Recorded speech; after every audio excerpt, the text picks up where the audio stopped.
Historia sin sombras. La historia es más que memorizar fechas. La historia es una memoria de voces vivas, listas para hablar la verdad. Querigma Radio y Oikonomos te invitan a sumergirte en la historia revelada. Acompáñenos a remover velos en la historia sin sombras. Hola mis queridos amigos, una vez más sean todos bienvenidos a Historia sin sombras, este programa que te lleva a un nivel de profundidad con la historia, con diferentes personajes, etapas, memorias, situaciones, contextos en los cuales se han formado nuestras generaciones. Como siempre, es para nosotros de verdad un privilegio y un tremendo regalo poder estar ahí conectados con ustedes en sus casas y en los diferentes lugares en donde ahora nos están escuchando. Me acompañan como siempre nuestros coanimadores Ángelo Palomino, Saray Jaramillo. Ángelo, bienvenido a Historia sin sombras. Muchas gracias, Javier. Saludos para ti, para tu familia y también para Saray, que nos acompaña, como bien decías. Y por supuesto también, como siempre, saludar a cada uno de nuestros hermanos, amigos que nos escuchan a través de distintos lugares y que podemos llegar a través de este espacio de Querigma Radio. Así que, como siempre, un placer y un gustazo estar en este programa de Historia sin sombras. Así es. Sari, bienvenida y por supuesto si ya nos vas introduciendo en lo que hoy vamos a conversar. Sí, damos la bienvenida y también las gracias por este nuevo programa, esta participación. Semana a semana estamos compartiendo con cada uno de ustedes, nuestros hermanos, en diferentes partes del mundo, ciudades, naciones y continentes. Y gracias por estar pendientes. Sabemos que nos han escrito también ahí en los programas que se están subiendo justo estos días. También en la maratón de Historia sin sombras por nuestro canal de YouTube. Y agradecemos sus comentarios, las veces que han compartido también los enlaces y por estar siempre atentos a lo que el Espíritu Santo va revelando, ¿cierto?, a lo largo de la historia y los contextos nacionales. Bueno, en el programa del día de hoy tenemos un personaje del que vamos a estar conversando, un personaje de la historia de Chile, pero también de la historia de América Latina, específicamente de mediados del siglo XX. Un personaje que guarda relación con procesos históricos.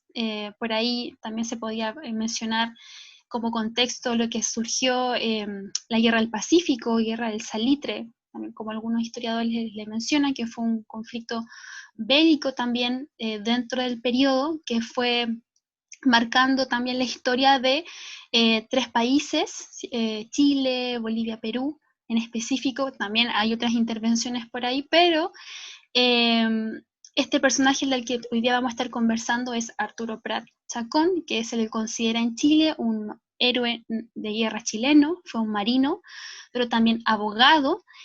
Y más allá de su carrera militar, naval y su carrera en la abogacía, guarda también un importante aspecto de su vida que también, y del que hoy día queremos conversar, es acerca de su relación con las prácticas del espiritismo, ya que sabemos que es una práctica, es un movimiento que obviamente va en contra también de lo que nosotros profesamos con nuestra fe, ya entendiendo de que sí reconocemos que somos seres espirituales, pero también, como lo ha enseñado nuestro pastor Fernando y cada uno en sus congregaciones, hay muchas maneras de poder acceder, ¿cierto?, al mundo espiritual.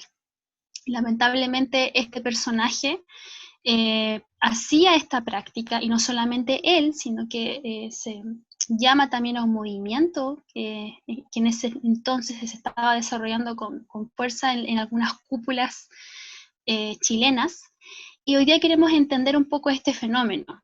Lo decimos así porque, y ahí Javier y Ángelo también irán compartiendo un poco más de este tema, porque por muchos años este fue un tema que no se conocía, ya solamente a este personaje se le recordaba como un héroe naval, entre comillas, pero también el Espíritu Santo fue dando luz acerca de algunos aspectos importantes de su vida que estaban ocultos y que ahora han salido a luz.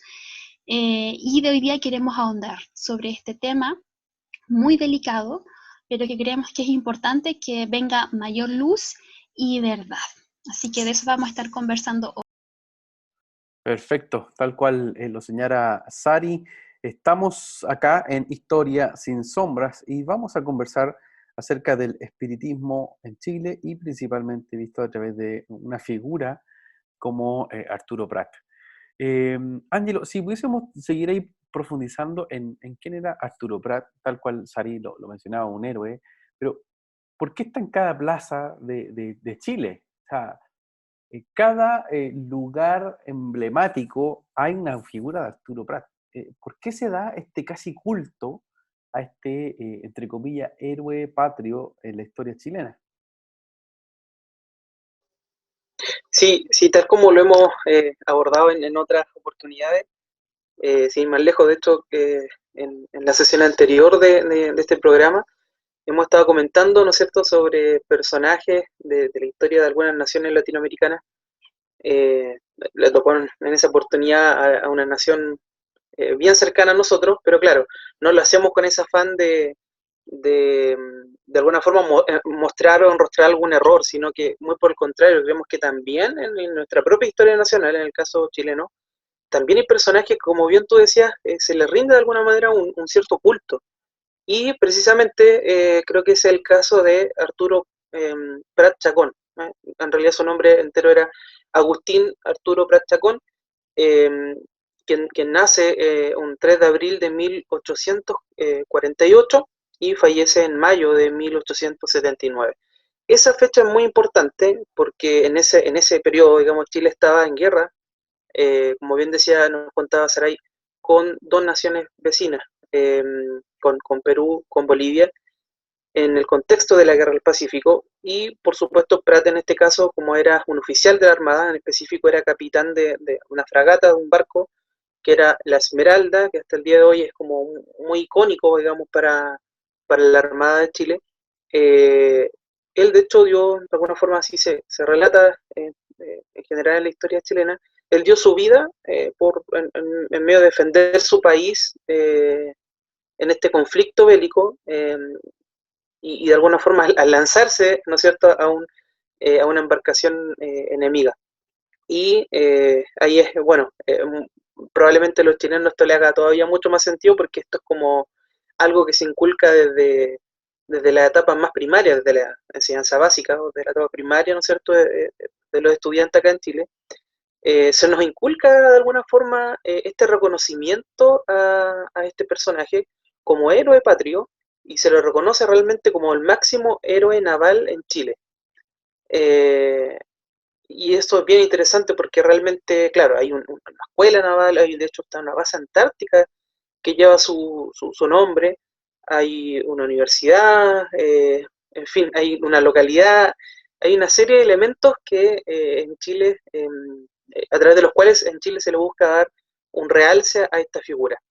Y de alguna forma esto se da porque, como insisto, como he dicho, él da su vida en medio de un conflicto bélico eh, que se llama, ¿no es cierto?, Guerra del Pacífico, la guerra por el salitre, como también decía Saray, y él fallece, ¿no es cierto?, en este barco enemigo, y esto es considerado de una forma muy heroica, y es tomado de esa forma, digamos, por la historia en general en Chile. Y esto es trasladado, es casi como de forma doctrinaria, enseñado en los colegios desde muy chicos, y en ese sentido es como una figura icónica y muy relevante para el país. Creo que eso es como un buen antecedente para poder partir y poder después desmenuzar un poco cómo llegamos a hablar también de espiritismo, porque para decirlo directamente, ya lo han dicho también, Arturo Prat fue espiritista. Y esto es como duro decirlo, insisto, para el contexto chileno, porque esta figura es una de las figuras más relevantes, o sea, un héroe máximo de esta nación, el héroe naval máximo, así se le denomina muchas veces. Entonces, qué importante poder poner luz sobre esta temática y dar cuenta de que este héroe nacional, o sea, alguien que de alguna forma viene a inspirar hasta el día de hoy, a través de estos procesos de la educación, como comentaba, viene a inspirar a niños, a jóvenes, y también incluso ciertas localidades que de alguna manera van a llevar su nombre, o instituciones, como mencionaba, hasta el día de hoy lo inspira, y vemos que hay una parte que de alguna forma es como una parte media secreta, que pareciera que la historiografía en general, no toda, pero buena parte de ella deja como de lado, ¿no? Queda relegada. Y creemos que es importante poder poner luz sobre eso y decirlo directamente. Arturo Prat fue espiritista. Así es, así es. Y tal cual lo decía Ángelo y también Saray, es muy interesante esto porque nos pone en un plano en el que, por ejemplo, para muchos Bolívar es un personaje muy, muy relevante en la historia de sus países. Estoy hablando de Venezuela, Colombia, Ecuador, ¿cierto? Incluso más en el Cono Sur, Bolivia, Perú. Ven a Bolívar y los personajes históricos no son solamente sus hechos, ¿ah? No son solamente una batalla o una firma de independencia, sino que estos personajes tienen toda una dinámica de vida en la que, por supuesto, lo que vemos desde una visión profética y los que tenemos esta mirada aguda desde la fe, sabemos de que el hombre va a hacer muchas de esas acciones en relación a lo que motiva su corazón. Es decir, la vida espiritual determina gran parte y por supuesto lo que incluso estos personajes históricos hicieron o no. Entonces, hablar de Arturo Prat espiritista es ver una visión, yo diría, en el trasfondo de lo que para muchos ha sido un culto. Cuando hablamos del espiritismo, ¿qué estamos hablando? Bueno, generalmente el espiritismo se va a definir y va a encontrar por así decir, una definición tipo en un tipo de creencia en la posibilidad de poder comunicarse con almas de los difuntos, ¿ah? Por mediación exclusiva de espíritus de estos mismos difuntos, a través de personas llamadas medium, donde se entra en un trance y en donde muchas veces estos tienen una posición hipnótica o incluso se van a utilizar diferentes elementos alucinógenos para provocar el desarrollo de lo que más tarde ellos van a llamar ciencias ocultas. Literalmente entendemos de que esto es poder moverse en lugares del inframundo, en lugares de las tinieblas, a partir de espíritus, demonios que van a guiar a estos hechiceros, ¿cierto? A poder soltar eh, suertes, a poder, entre comillas, adivinar o establecer diseños sobre la vida de las personas. Y la escritura es bien enfática, ¿cierto? La palabra lo establece ya desde el libro de Deuteronomio, ¿cierto? Deuteronomio capítulo 18, 9 en adelante, es bastante clara en relación a estas prácticas. Lo dice así, dice, cuando entres en la tierra que el Señor tu Elohim te da, estoy leyendo la versión textual 4, dice, no aprenderás a hacer las cosas abominables de aquellas naciones. No sea hallado en ti nadie que sacrifique por fuego a su hijo o a su hija, ni quien practique adivinación, ¿ah? Ni hechicería, esto es, que sea sortilegio o hechicero, ni encantador, ni medium o mago, ni evocador de muertos. Porque cualquiera que hace estas cosas es abominable al Señor, y por causa de esas abominaciones, el Señor los expulsa de delante de ti. Entonces, vamos a encontrar así diferentes referencias en la Escritura en relación a estas prácticas espiritistas. Entonces, básicamente el espiritismo es esa forma en que la necromancia o esas artes adivinatorias se hacen de alguna forma parte de una visión astrológica, hechicera, conectada con la magia, donde a través del practicar encantamientos y formas bien pitonizas, se consulta a estos espíritus de error, ¿ah? Entonces, muchos de los políticos hasta el día de hoy recurren a espiritistas, recurren a hechiceros para poder ver qué viene en el futuro. Y les recomendamos que puedan escuchar también ahí en nuestros capítulos anteriores la entrevista que hicimos al autor del libro acerca de los brujos de Chávez, ¿cierto? David Placer, que nos comentaba, ¿cierto? Todas estas prácticas instaladas en el gobierno bolivariano, el gobierno venezolano. Eso es un ejemplo reciente, pero ya personajes como el que estamos hoy día hablando, Arturo Prat, que fue un capitán y en este caso un marino chileno muy importante, que incluso va a ser más famoso después de su muerte, practicó, ¿cierto? Él desarrolló estas artes. Y eso también, el espiritismo también se da con mucha fuerza en un revival o en un, por así decirlo, avivamiento de la nueva era en el mundo occidental, en el mundo moderno. Estamos hablando de Francia, estamos hablando de las cortes españolas, las cortes italianas e inclusive Estados Unidos, que entre paréntesis vamos a también quizás tener que tener un capítulo especial para hablar de Abraham Lincoln por estos mismos temas. Ahí ya adelantamos algo. Pero sin embargo, en Estados Unidos y en Europa se van a intentar buscar alguna forma de espiritismo moderno y este va a encontrar mucha fuerza desde mediados del siglo XIX. De hecho, para muchos nuevaeristas y espiritistas, el punto de partida de lo que se considera la fecha fundacional del movimiento espiritista moderno es el 14 de noviembre de 1849, ¿sí? Donde dos niñas, dos jóvenes de 12 y 14 años, Margaret y Kate Fox, van a practicar o van a llevar a cabo una experiencia pública de espiritismo ante cientos de personas, ¿sí? Eso va a generar el crecimiento de círculos espiritistas en la ciudad de Nueva York, donde ya a fines del siglo XIX van a haber más de 10.000 adeptos al espiritismo, ¿ya? Y en donde estas chicas, Margaret y Catalina Fox, de 12 y 14 años, no son nada más ni nada menos que hijas de pastor, ¿ah?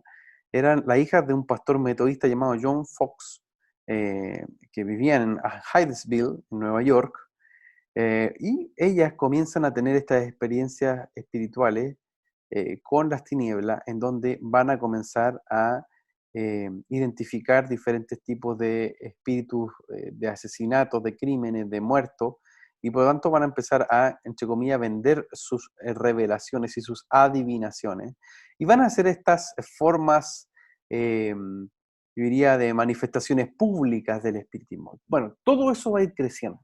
Van a aparecer diferentes personajes, uno de los más importantes, por ejemplo, Allan Kardec, uno de los más importantes, yo diría, teóricos del espiritismo, era este francés. Y van a aparecer también diferentes obras, el libro de los espíritus que escribe en 1857, o lo que es el espiritismo en 1859, y el más famoso de Kardec, que es el Evangelio según el espiritismo, ¿ah? Es bastante fuerte lo que va a ir pasando allí.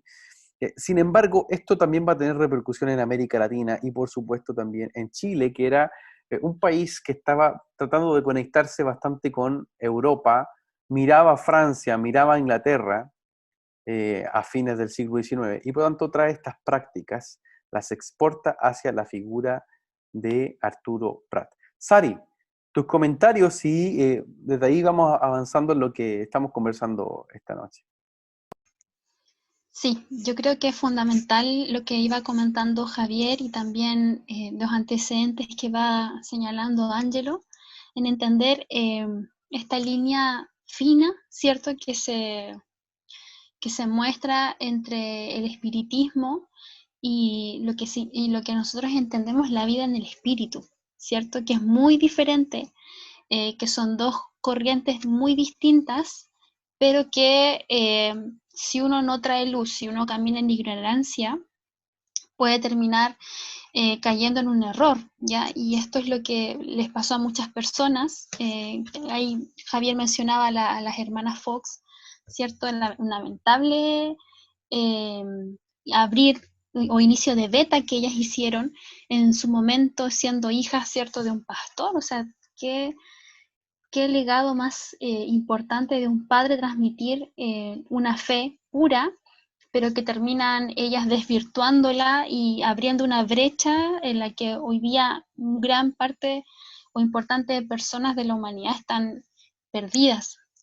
Y bueno, ¿por qué hablamos de esto? Porque en el caso específico de Arturo Prat, la historia nos dice que él llega a caer en esta práctica del espiritismo. Él es influenciado desde su niñez por su tío Jacinto Chacón, que se le considera uno de los pioneros del espiritismo en Chile, y que también él incorpora en esta práctica a su esposa.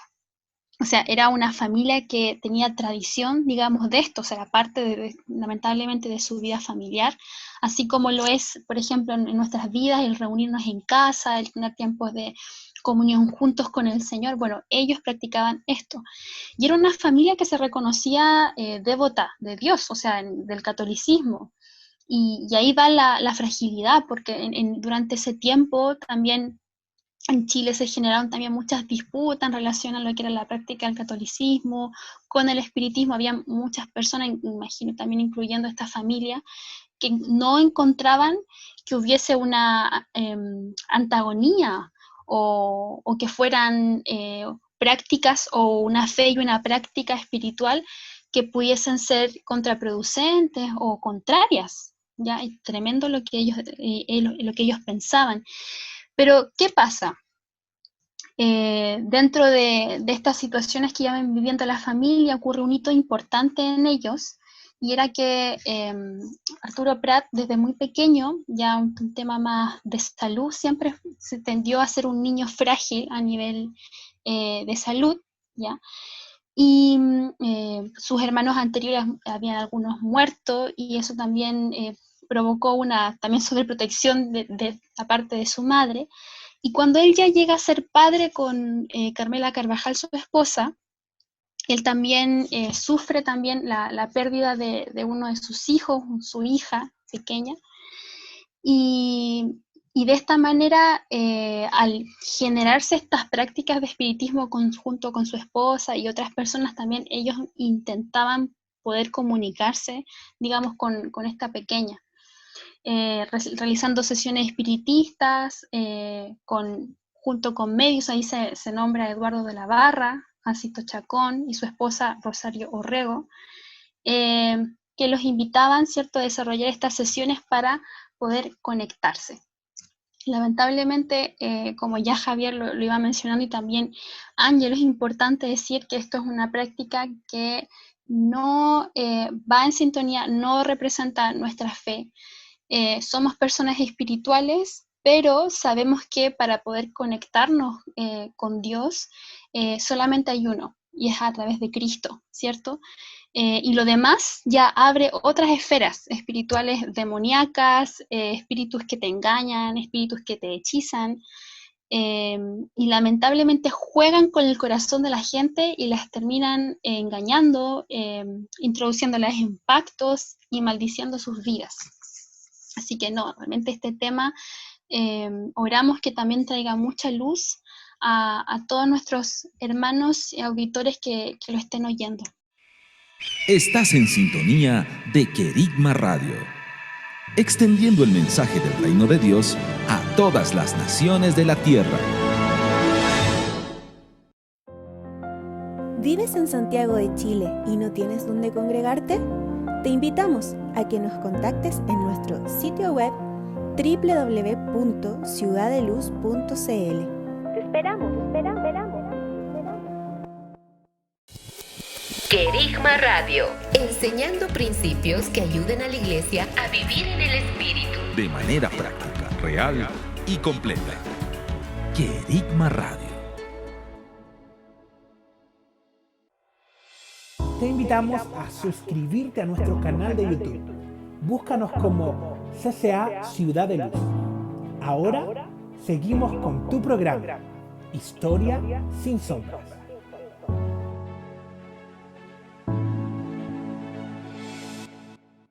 Estamos en Historia sin Sombras, conversando acerca del espiritismo y su influencia en Arturo Prat, y desde ahí, por supuesto, en la historia chilena. Arturo Prat, tal como lo decía Sari, va a ser iniciado en el espiritismo por esa terrible tragedia que le toca vivir, y es que muere su hija, muere Carmelita. ¿Ah? Hay que mencionar, ¿cierto?, que Arturo Prat está casado con Carmela Carvajal y tienen ellos una hija, Carmelita Prat Carvajal, que fallece en Valparaíso un 5 de diciembre de 1874, de 8 meses, ¿ah? De 8 meses. Y ¿qué es lo que va a traer por consecuencia esto? Y ya Sari ahí nos daba detalle, que Arturo Prat va a recurrir a su tío, don Jacinto Chacón, que además era un masón preeminente de la época. Y hay que darle énfasis a eso, porque tú también, Sari, mencionaba a Eduardo de la Barra, que también fue gran maestro de la masonería, y este Jacinto Chacón, que era tío de Arturo Prat, también lo va a ir guiando en el espiritismo, a la par de que él era un masón bastante avesado, es decir, tenía una impronta y una capacidad de poder incidir en la élite de su época, pero al mismo tiempo de poder tener un sentido espiritual en el que, más allá del catolicismo tradicional, lograba convencer a estos hombres, estos personajes, que pudiesen hacer estas prácticas. ¿Ya? Entonces la familia Prat Carvajal experimenta una sesión de espiritismo inicial cuando muere su hija, y por supuesto Carmela Carvajal después va a seguir visitando los diferentes espiritistas de la época, producto de la muerte de su propio esposo. ¿Ya? Entonces, hay que decir de que Prat eh, llega hasta ahí, como lo decíamos, por ese episodio tan duro, tan fuerte que a él le corresponde. En otras palabras, es importante señalar de que, y aquí quiero citar rápidamente un libro que creo que es el libro que más describe este tema, que se llama Voces de Ultratumba, de Manuel Vicuña, un libro muy, muy bueno, que habla acerca del espiritismo en Chile. Y dice, en Chile el espiritismo adquiere presencia pública en la década de 1870. ¿Sí? Y ahí además menciona, dice, en este contexto normal para la época irrumpe un elemento inesperado, el espiritualismo, el espiritismo, que Arturo y Carmela compartieron con Jacinto Chacón, su mujer Rosario Orrego, Eduardo de la Barra y otras personalidades. Formó un círculo, ¿ah?, cuyos medium eran doña Rosa Orrego y el mismo Jacinto Chacón. ¿Ah? Practicaban la escritura automática y en la oscuridad recibían de este modo mensajes de los difuntos. Entonces, de esa forma se va a ir manifestando en gran manera estas prácticas. Hay muchos registros de estas prácticas, y hay uno en particular que me gustaría también mencionar, y que eso lo narra Gonzalo Vial, ¿ya?, en su biografía acerca de Arturo Prat, y dice lo siguiente, dice que hay muchos registros de estas prácticas que son palpables en las cartas de Prat a su esposa. ¿Sí? Entonces, Gonzalo Vial comenta en una carta del 20 de noviembre de 1874 lo siguiente, dice, cuando recorremos la carta de Arturo Prat a su mujer enferma, diciéndole que en el círculo han evocado el espíritu de Christian Hahnemann, el fundador de la homeopatía, y este le ha prescrito Nux vomica y Dulcamara. Ante esto Prat señala, tómalas. ¿Ah? Es decir, Arturo Prat incluso tenía estas sesiones espiritistas donde le recomendaba a su esposa un tipo de medicamento porque supuestamente el espíritu del homeópata Hahnemann se la estaba dando, se la estaba hablando ahí. Entonces, se van a intensificar esas múltiples conductas y también diferentes contradicciones que se van a ir dando en conciliación con la misma fe católica que tenían ellos versus el afán del espiritismo que se estaba dando ahí. Ángelo, ¿qué es lo que más podemos ir viendo? ¿Qué otros aspectos tú consideras que son relevantes en la medida de lo que estamos conversando? Sí, a mí me parece interesante que, por un lado, esto llegue casi, de alguna forma, casi cerca de bueno, bastantes años, varias décadas antes del avivamiento de Valparaíso, que va a ser otro fuego del Espíritu, pero un movimiento del Espíritu, pero en este caso del Espíritu Santo, en Valparaíso, en 1909. Creo que de alguna forma, lamentablemente, este movimiento espiritista en Chile le antecede, algunas cosas tú ya comentabas, ¿no es cierto? En 1862, por ejemplo, la imprenta Chillán traduce justamente el libro, uno de los libros de Allan Kardec, que es el libro de los espíritus, ¿no? Donde es una especie como de compilado de la doctrina espiritista. Entonces ya en esos años ya empieza a entrar muy fuertemente este tipo de ideas y a despertar de alguna forma este movimiento. Se generan también centros espiritistas también, y es muy interesante porque eh, responde a algo, no responde a nada, no queda como en la nada, sino que responde a una situación específica. Responde por un lado a una crítica a la Iglesia Católica, pero también por otro lado al fuerte materialismo de la época. Responde a la crítica de la Iglesia Católica, tal como lo dice de hecho Vicuña, ¿no es cierto?, en este libro que tú mencionaste, porque claro, lo que hace la Iglesia Católica es mostrar una religión cristiana de alguna forma muy rígida, un sacerdocio rígido, estructurado, con muchos intermediarios, ¿no es cierto?, para llegar a Dios, o poniéndolo en este otro lenguaje, al mundo espiritual.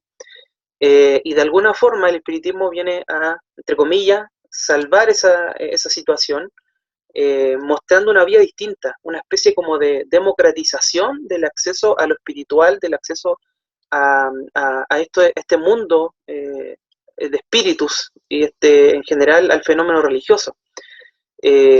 Y por otro lado también frente a esta fortaleza, ¿no es cierto?, del materialismo, que empieza a negar cualquier otra cosa que no sea aplicable a través de fenómenos físicos, o niega en el fondo la posibilidad de que hayan aspectos sobrenaturales o espirituales, niega el mundo de lo espiritual, niega el alma.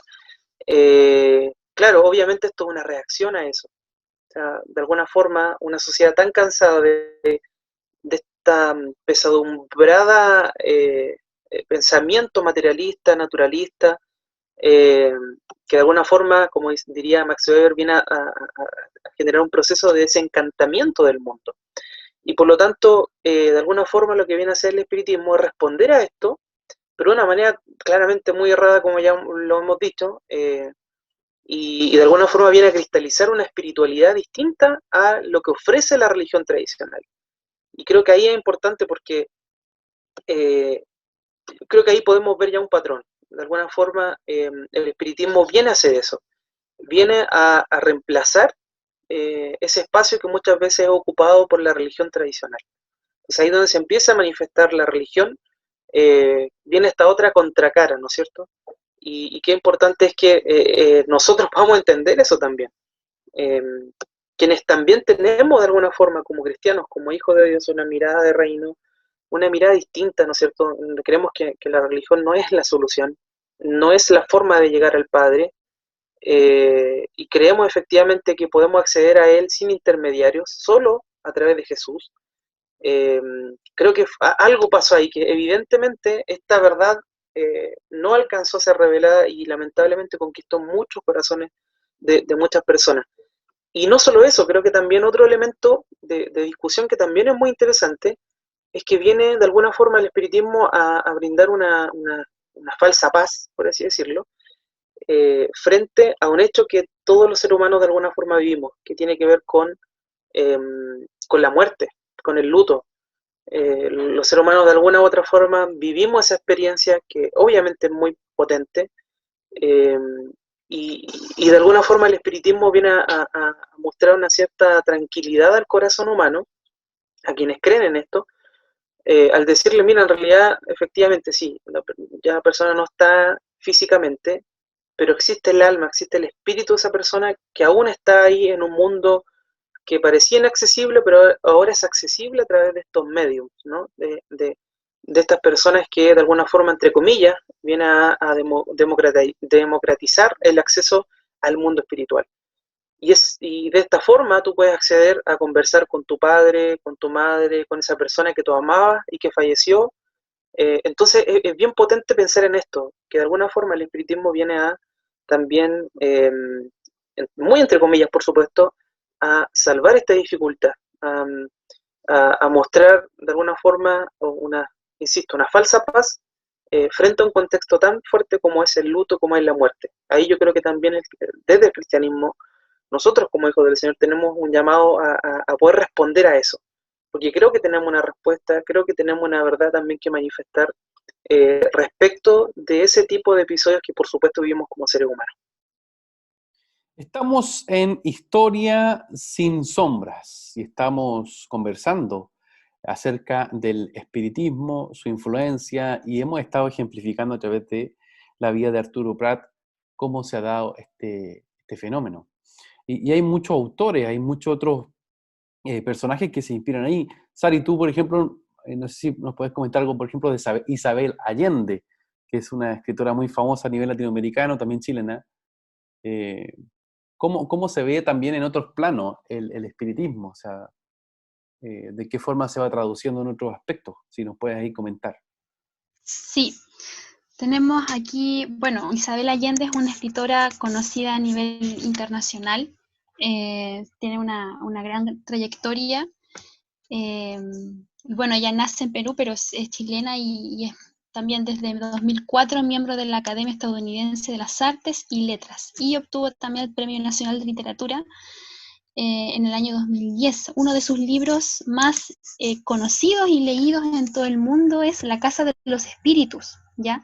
También mencionar que Isabel, también ella es hija del diplomático Tomás Allende, que a su vez era primo hermano de Salvador Allende, que él fue presidente en Chile entre 1970 y 1973, y que también es un personaje muy importante para la historia de nuestro país, también para la historia de grupos más socialistas, por todo lo que significó el 11 de septiembre de 1973 en Chile.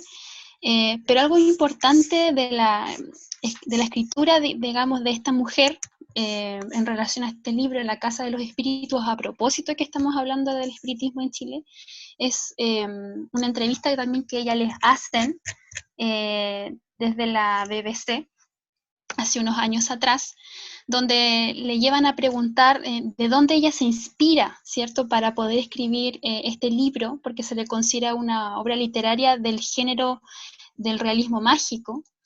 Entonces ella va hablando, porque hay uno de los personajes que se menciona en esta obra, que es Clara, que es una mujer, etc. Y ella señala y dice que Clara, esta mujer, se basa en mi abuela, ¿ya?, que se llama Isabel Barros. Y era ella dice que era un personaje un poco lunática y maravillosa, pero que esta abuela también la introdujo en lo que son sesiones espiritistas. Ella señala, digamos literal, voy a citar a Isabel de esta entrevista: yo participaba en sesiones espiritistas y crecí con la idea de que hay muchos mundos paralelos que coexisten simultáneamente en el mismo espacio. También ella menciona ahí que también tenía sesiones donde también participaba con su abuelo y también se daban estas manifestaciones espirituales, y a raíz de esto también un poco va contextualizándolo también un poco más a la realidad chilena, porque esta novela también te contextualiza un poco en algunos aspectos, tratando de reflejar cómo se relaciona esta familia. También tienen algunos cuñas que también se le hacen a algunos procesos históricos de Chile, pero también nos llama la atención, o sea, como una mujer ya muchos años después de lo que fue la familia Prat, y aunque quizás no tengan relación directa como consanguínea, pero sí nos llama la atención que siendo una mujer contemporánea también refleje ese aspecto quizás cultural, en este caso de parte de la familia chilena que sigue realizando estas prácticas, y cómo ella ya llega como digamos, a difundirlo a través de esta obra, de una novela, ya con repercusiones ya a nivel mundial. Así es, y de alguna forma era importante que lo mencionara Sari, porque estamos hablando de algo reciente, cómo el espiritismo sigue incidiendo, por ejemplo, en las confecciones de orden literaria. O sea, no sé si, y tú nombraste el realismo mágico, pero a los que cuando fuimos a la secundaria y nos tocó leer, por ejemplo, García Márquez, bueno, cuando él, dentro de su obra, en Cien años de soledad, que es una lectura casi obligatoria a los que nos tocó ir a los colegios en América Latina, vemos literalmente cómo son paisajes en el espíritu, o sea, son paisajes espirituales, no son sencillamente narraciones. Esas narraciones conectan con lugares donde ellos están. Entonces, es muy importante porque el espiritismo va a también ser un punto de inicio a lo que más tarde también vamos a denominar la nueva era. O sea, todas estas ideas nuevas eristas que van a configurar o van a tener quizás mucha más fuerza a mediados del siglo XX, nacen con el espiritismo, ¿ya? Y nacen en este sentido una visión bastante, yo diría, anti, anticristiana, ¿ah? Anticristiana, es decir, ellos son como, por así decirlo, quienes mantienen desde un inicio una idea de una espiritualidad, pero sin cruz, ¿ah? Es una visión gnóstica donde existen espíritus, pero donde no existe, en este caso, la cruz ni la figura de Cristo tal cual. Miren, este mismo autor que yo les mencionaba, Manuel Vicuña, que escribe este libro Voces de Ultratumba, una historia del espiritismo en Chile, él va a hacer un análisis y es muy interesante porque dice lo siguiente. Dice, a juicio de los espiritistas, existe una garantía providencial de salvación, pero derivada de los atributos de Dios, no del sacrificio de Cristo. Los espiritistas invocan a un Jesús despojado de naturaleza divina, humano por completo, es un maestro, el mayor ejemplo de excelencia moral. Los espiritistas prescinden del Cristo doliente, sacrificado en la cruz, centro del misterio del drama de la pasión. De ahí mismo la desaprobación del ánimo flagelante de los penitentes y de los excesos heredados de la piedad barroca. Sigue ahí hablándonos Manuel Vicuña en su libro, dice, los espiritistas descartan el sacrificio como experiencia redentora, porque recusan la complacencia en la miseria del hombre como contrapartida del poder de Dios. De esta idea se desprende una cosmovisión aliviada del peso del mal. Mientras la Iglesia insiste en que el mundo es el escenario cotidiano del duelo entre la luz y las tinieblas, los espiritistas definen a los demonios como espíritus inferiores, poco evolucionados, confiriendo al mal la condición menos trágica de un estado transitorio. O sea, es muy interesante lo que aquí habla Vicuña, porque de alguna forma lo que hace es sintetizar la doctrina espiritista, que es, como lo dice, una cosmovisión muy plural, muy liviana, muy lejana del sacrificio, de palabras de separación entre luz y tiniebla, de justos y pecadores, es decir, borra esas líneas que de alguna manera están tan claras en la Escritura entre el bien y el mal, o entre ángeles y demonios, entre la luz del reino de Dios y la luz de la verdad. De hecho, termina señalando, en este caso Vicuña, cómo se va a desdibujar la idea incluso de este Cristo sufriente en la cruz. Entonces, el espiritismo lo que hace es un poco marcar por así decirlo, este punto de confusión. Este punto de confusión. De hecho, y volviendo aquí a Arturo Prat, Prat declaraba en una de sus cartas, declaraba lo siguiente, decía, en las regiones divinas, esto está hablando Arturo Prat, o sea, imagínense, en las regiones divinas el tiempo es inagotable y cada alma completa su desarrollo. No es necesario que lo haga durar durante el corto espacio de una vida. O sea, imagínense, aquí ya no está hablando de una vida en la que uno tiene que tomar decisiones, sino que dice, esto no es necesario que lo haga durante el corto espacio de una vida. Dice más adelante, al abandonar el cuerpo, lleva consigo su cielo o su infierno interior, según adelantó o atrasó espiritualmente su propia vida. pero habrá para esa alma, si la requiere, nuevas y sucesivas oportunidades de alcanzar la perfección y así gozar finalmente de Dios. En esta ocasión, Arturo Prat finalmente también se va a referir a la doctrina de la reencarnación. ¿Mm? Y en cómo la reencarnación está presente en el espiritismo y cómo se va a ser parte de este personaje que comúnmente se le conoce como el al abordaje muchacho, ¿cierto? Como el que va a luchar y es parte de esta batalla espiritual que está dándose también en la época. O sea, ya no solo una batalla física entre Perú y Bolivia, estamos hablando de una batalla en donde hay introspecciones, donde hay una vida almática en Arturo Prat que hasta el día de hoy va a estar presente en las plazas de todo Chile. O sea, no es menor lo que estamos hablando y nos muestra cómo ese algo inmaterial también está presente en una memoria histórica y al mismo tiempo espiritual en lo que está dándose. Sari, ¿qué te parece esto que estamos señalando y también tus comentarios? Bueno, la verdad, como tú señalas, es muy fuerte. O sea, ahí se ve en estas notas que tú ibas hablando sobre Arturo Prat, no, tremendamente cómo este personaje se está bien involucrado, a tope, diríamos, en buen español, pero completamente. O sea, era parte de su fe, era parte de su día a día. De hecho, también ahí se señalan como era parte de su biblioteca, ¿ya? Personal.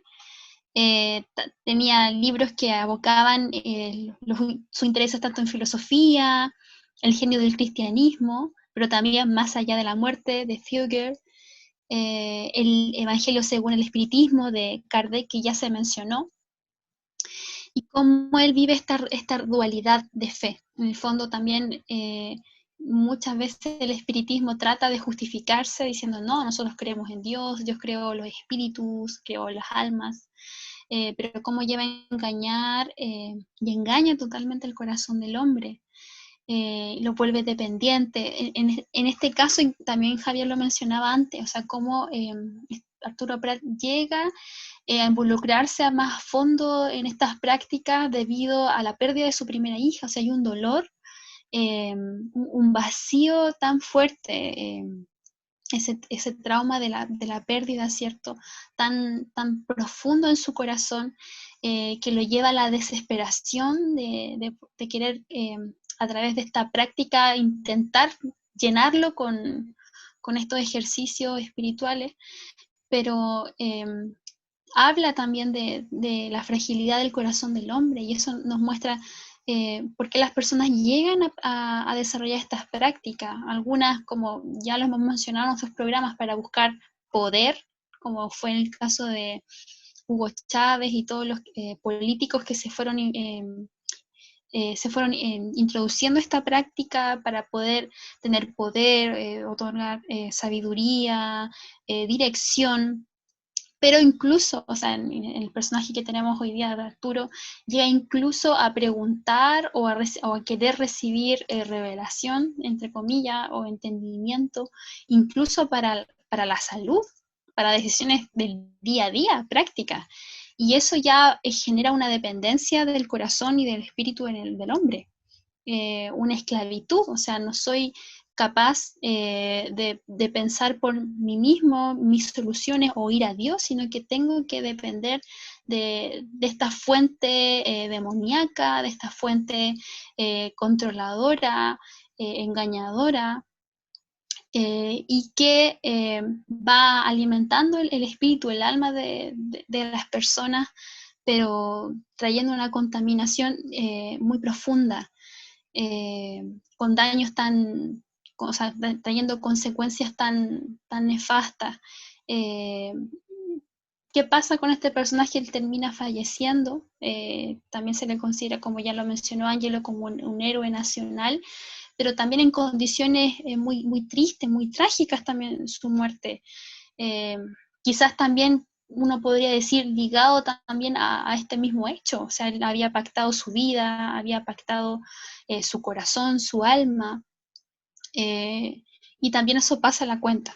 Entonces, también es no deja de ser asombroso hasta dónde te puede llevar el involucrarte en esta corriente tan distorsionada, tan errada de la verdad. Así es, y es muy interesante porque además la escritura habla de esto y claro, leíamos en el inicio de Deuteronomio, pero a mí me parece muy interesante, por ejemplo, en el libro de los Hechos, ¿no? Que se trata de una confrontación del apóstol Pablo con espiritistas, ¿ah? Espiritistas y adivinadores. De hecho, eso está presente en Hechos capítulos 16, versos 16 al verso 18, y se narra de la siguiente manera. Dice, aconteció que mientras íbamos a la oración, está hablando Pablo, nos salió al encuentro una muchacha que tenía espíritu de adivinación, la cual daba gran ganancia a sus amos adivinando. Este es un tema bien interesante porque hay toda una conexión con el usufructuar o el tomar, entre comillas, estas visiones falsas para tomar ganancias. ¿Ah? Bueno, dice que tenía un espíritu de adivinación esta muchacha, la cual daba gran ganancia a sus amos adivinando.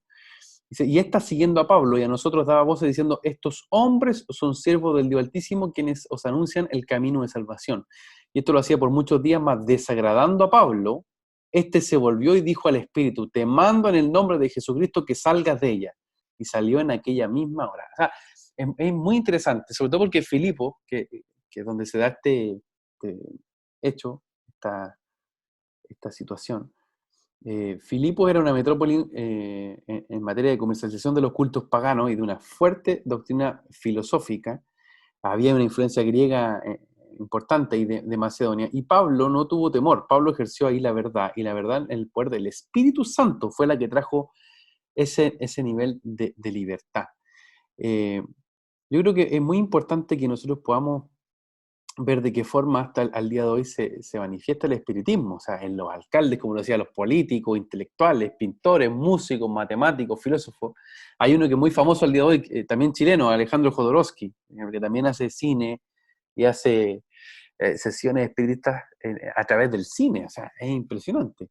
Y aún diferentes caricaturas del jet set o de la farándula de los distintos países, el espiritismo está ahí tal cual esa divina de Filipo dando créditos, ¿ah? Y tratando de dar supuestamente créditos asociados al poder, a la fama, a cuestiones absolutamente terrenales. ¿Ah? Angelo, ¿cómo vemos esa influencia del espiritismo en el caso chileno y, por ejemplo, la figura de Jaime Galté? Tú también conoces algo al respecto, como para ir conectando con lo que hemos estado conversando.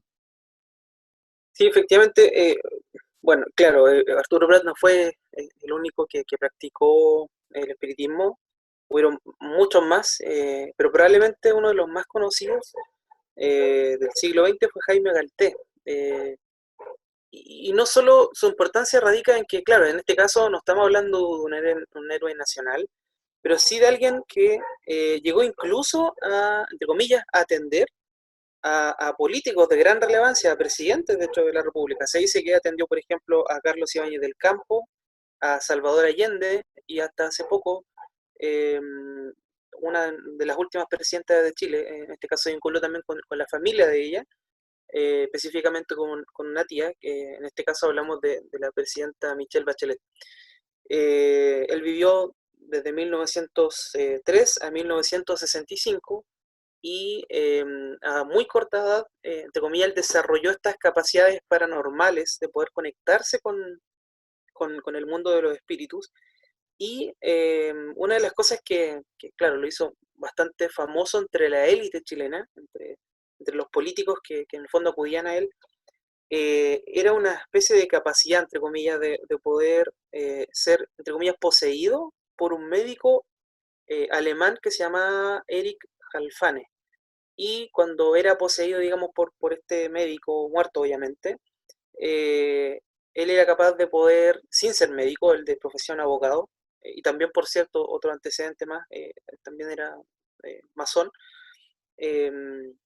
a través de esta posesión, él podía diagnosticar y también entregar ciertas recetas médicas, sin ser médico, a otras personas, ¿no es cierto?, que acudían buscando de esta ayuda espiritista de parte de Jaime Galté. Entonces es como una figura muy icónica, muy relevante, porque es el espiritista de alguna forma de los políticos, de buena parte de la élite durante el siglo XX. Y eso nos muestra que si bien, claro, el espiritismo muchas veces uno lo suele ver como, sobre todo en esos años, se veía de una manera muy inapropiada, de una manera bien incorrecta, porque por supuesto que era muy condenado por el catolicismo. La verdad es que de todas formas operaba, digamos, abiertamente, específicamente a través de este tipo de personajes. Y ahí vemos cómo el espiritismo de alguna forma llega incluso a hacerse un espacio en medio de lugares de gobierno, ¿sí? Insisto, él atendió a presidentes de la República, incluso a familiares de quien posteriormente también fue presidenta de nuestro país.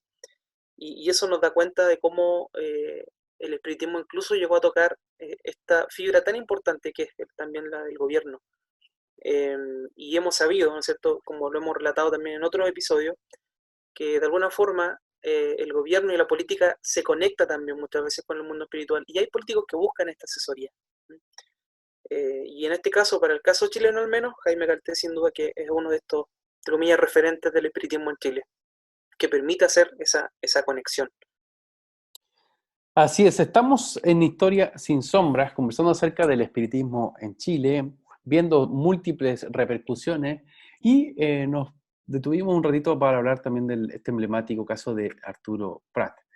Esta influencia espiritual hoy día, como bien lo decíamos, tiene otros tipos de formatos, exponentes y maneras en las que se va manifestando o retratando. Y ahí creo que no es menor, ¿cierto?, tener esa capacidad de discernir. Porque tal cual, el Espíritu del Señor viene a revelarnos y viene a traer toda verdad y justicia, y Él nos habla, somos espíritu. Hay que partir de esa verdad. Somos espíritu y Dios habla a nuestro espíritu. Y el mismo Espíritu Santo nos guía, dice que la unción nos enseñará todas las cosas, o sea, nos guía. El punto es que el espiritismo intenta funcionar de manera ilegal, tomando, en este caso, espíritus de error que los van a conducir a lugares del inframundo para traer mayor condenación, para traer mayores ataduras frente a lo que la gente intentaría buscar por una solución. Pero al mismo tiempo, el espiritismo representa un fenómeno moderno de acercarse a la vida espiritual, y es un tipo de clamor por lo espiritual. O sea, si nosotros vemos esto que estamos hablando parte ahí en el siglo XIX, pero hoy día vemos manuales que son muy explícitos, tal cual Ángel lo decía. En el siglo XIX era muy discutible por la misma Iglesia Católica y su influencia alguien que practicara el espiritismo. Siempre eran gente de muchos recursos porque, entre comillas, podía valerse y pagar por sus propios resguardos frente a cualquier situación legal o inclusive de condena social. Pero sin embargo, hoy la apertura que ha existido a partir de todo el movimiento Nueva Era y del espiritismo que hemos visto ha ido creciendo, está en las películas, está en ver como Harry Potter mismo, es un manual, ¿cierto? Un manual de hechicería, un manual de espiritismo. Y eso de alguna manera ha tenido incluso una tendencia de popularidad frente a los jóvenes. Lo que nos muestra que el hombre, a pesar de los años, siempre tiene hambre y sed por que su espíritu se conecte a la fuente de verdad que es el Espíritu de Dios, y tiene un hambre y una sed por lo espiritual. Sari, ¿cómo ves tú, y ya para ir cerrando en el capítulo de hoy, cómo ves tú ese deseo de las generaciones jóvenes, incluso los niños, por encontrarse con lo espiritual, y cómo aparece ahí el espiritismo o otras formas? Sí, yo creo que tomándome de lo último que mencionabas, por ejemplo, el fenómeno de Harry Potter, creo que abrió una beta, o sea, para que los niños y las generaciones jóvenes pudieran tener acceso al mundo espiritual desde una manera literaria, siempre me llama mucho la atención el poder que tienen las palabras, los libros, ¿cierto? Porque te conectan no solamente con la mente, sino que con la imaginación, y de ahí parte, te introduce, digamos, a un mundo espiritual, a una realidad. Por eso es muy importante los libros, saber qué libros leemos, y de hecho, para nosotros nuestro libro quizás más importante sea la Biblia, porque sabemos el poder que tiene. Por la voz que está contenida ahí. Entonces, en este caso, en el caso de los jóvenes y los niños, hay mucha literatura. O sea, en los últimos tiempos, quizás no explícitamente cómo conectarlos, aunque, por ejemplo, la literatura de Harry Potter y entre otros es muy explícita en eso, aunque muchos se quedan en la idea de novela, pero conecta y atrapa el corazón de los niños, e incluso puede ser visto como un manual de iniciación también a la hechicería para estas generaciones, pero también hay muchos libros que te pueden conectar con eso. O sea, como decía, en el caso, por ejemplo, para los adultos, Isabel Allende, La Casa de los Espíritus, pero también muchos libros que te cuentan, que van narrando cuentos históricos, narraciones que vienen de diferentes países. Me acuerdo una vez que revisan, porque a mí me gusta mucho, cuando voy a las bibliotecas siempre me voy a la sección infantil. En España igual hacía mucho eso porque una vez aprendí, o sea, que una de las maneras también de ir entendiendo a las generaciones jóvenes, a los niños, es ir indagando la literatura, o sea, cómo es la imagen que se va proyectando, o sea, hacia la infancia, hacia los jóvenes, hacia los adolescentes. Y siempre hago ese ejercicio, así que lo doy como tip. Y revisando una vez unos libros acerca de, recuerdo uno de los, no recuerdo el título, pero era como en relación a los cuentos más importantes o los clásicos cuentos infantiles de distintas partes del mundo. Entonces se narra, por ejemplo, la Caperucita, a la Cenicienta, Pulgarcito, etc. Pero también desde una perspectiva no tanto de la novela, sino también anclada un poco al origen, digamos, nacional o al país de su procedencia, si era un cuento irlandés, si era un cuento. Y me llamaba la atención, o sea, como también era muy, muy explícito en la forma en que no solamente narraba como la historia típica que uno conoce, sino también cómo iba manifestando la espiritualidad de la nación. Y la verdad es que muchos de estos libros, o sea, solo el hecho de ver incluso las películas hoy día que se dan a los niños, que están muy inundadas de lo que se denomina el realismo mágico, la magia, pues se podían mencionar muchas películas de eso que hoy día se están dando en la televisión o en distintas plataformas de transmisión, donde también quizás no se invita abiertamente como invitamos a los niños pero sí los conectan con el segundo cielo. Y eso es muy delicado, por eso también el papel ahí de los padres, de los hermanos mayores, de los maestros de niños y los pastores de poder transmitir esta idea de ser cuidadosos con lo que también los niños van recibiendo, los jóvenes también de dónde se van alimentando, ser celosos en eso, porque es muy seductor, o sea, es muy fácil. O sea, cuando Javier nos relataba en la Biblia aparecen estos personajes adivinos, ¿cierto?, que intentan obtener un acceso, conocer, ¿cierto?, del misterio de Cristo, del cristianismo, pero hay una confrontación ahí de espíritu. Bueno, así también sucede en el corazón de los niños de estas generaciones, y como ya lo ha mencionado, hay un hambre, no es por el espiritismo en sí, sino que es el espíritu del hombre en su eterna búsqueda de conectarse con su origen. Y en esa búsqueda aparece una puerta extraña que te dice, tú puedes conectarte con un origen que no te lleva al corazón del Padre, sino que te lleva al infierno, te lleva al inframundo, te lleva a pactar tu vida, tus generaciones, y más que traer todo ese engaño de bendiciones o de respuestas que tú vas a necesitar, en el fondo trae maldiciones sobre ti.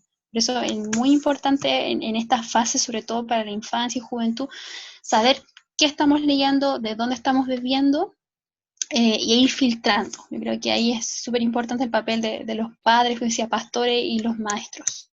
Así es. Estamos en Historia sin Sombras. Ángelo, tus palabras también de cierre. Sí, bueno, solo apuntar que, tal como ustedes comentaban, creo que hay un hambre por lo espiritual, que viene a ser despertado de alguna forma también por el peso del racionalismo, del materialismo, pero creo que la búsqueda correcta está en Cristo, como algo quizás que es muy básico, pero que de alguna forma tenemos que volver muchas veces a escucharlo.